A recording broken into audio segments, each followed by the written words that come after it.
പറയാതെ വയ്യ. ഇന്നേ ദിവസം കേരളക്കര മുഴുവൻ ഉരുവിട്ട ഒരൊറ്റ പേര്, അത് കാന്തപുരം എ.പി. അബൂബക്കർ മുസ്ലിയാർ എന്ന് തന്നെയാണ്.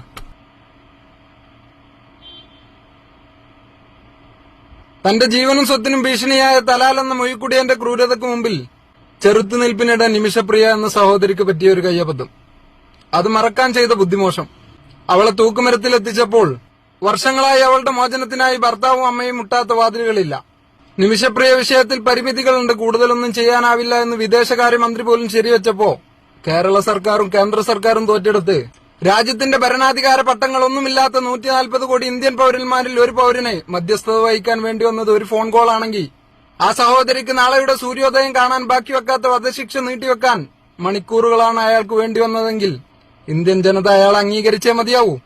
രാജ്യവും സിസ്റ്റവും ഭരണകൂടവും തോറ്റെടുത്ത് തലാലിന്റെ കുടുംബമായി ഒരു ചർച്ച പോലും നടത്താൻ സാധിക്കാതെ കേന്ദ്ര സർക്കാർ തോറ്റെടുത്ത് എ.പി. അബൂബക്കർ മുസ്ലിയാർ ജയിച്ചിരിക്കുന്നു.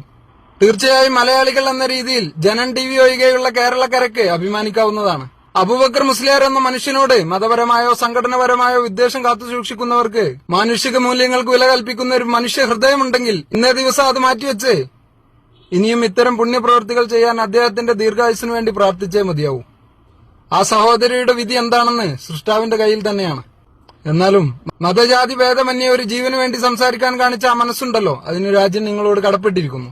എത്രയും പെട്ടെന്ന് ജീവിതത്തിലേക്ക് മടങ്ങി വരാൻ ആ സഹോദരിക്ക് സാധിക്കട്ടെ എന്ന് പ്രത്യാക്ഷിക്കുന്നതോടൊപ്പം ഉസ്താദിനോട് പറയാനുള്ളത്, നിമിഷപ്രിയയുടെ അമ്മയുടെ മാത്രമല്ല കേരളക്കരയുടെ മുഴുവൻ പ്രാർത്ഥനയും താങ്കൾക്കുണ്ട്. താങ്കളിൽ നിന്ന് എന്തെങ്കിലും തെറ്റുകുറ്റങ്ങൾ വന്നു പോയിട്ടുണ്ടെങ്കിൽ സർവശക്തനായ അള്ളാഹു അത് പുറത്തു മാപ്പാക്കി തരട്ടെ. പരലോകത്ത് താങ്കൾക്ക് അത്യുന്നത വിജയം കൈവരിക്കാനും ഇത്തരം പ്രവൃത്തികൾ നിമിത്തമാകട്ടെ എന്ന് ആത്മാർത്ഥമായിട്ട് പ്രാർത്ഥിക്കുന്നു.